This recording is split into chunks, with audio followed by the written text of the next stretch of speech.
Kelompok pertama mantan narapidana secara sukarela disebut bergabung di PMC Wagner. Narapidana tersebut akan menyelesaikan kontrak 6 bulan mereka. Semua hukuman dihapuskan dari mereka. Rekaman koordinasi PMC Wagner dan narapidana tersebut ramai beredar di Telegram pada Jumat 6 Januari 2023. Beberapa dari mereka akan kembali ke depan, di mana mereka akan terus mempertahankan negara kita. Beberapa akan pulang, jelas narasi unggahan PMC Wagner.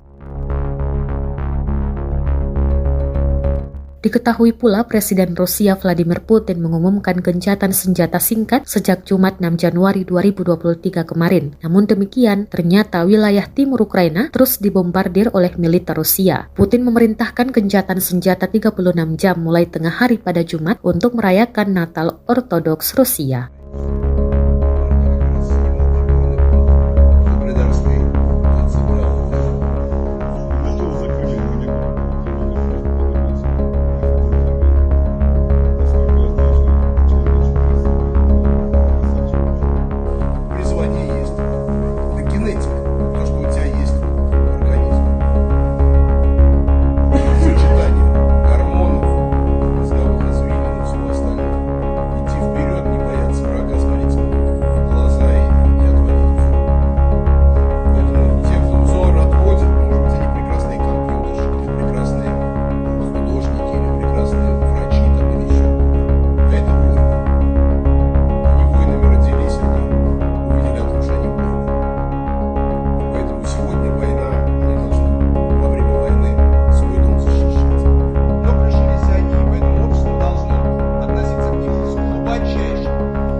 Terima kasih sudah nonton.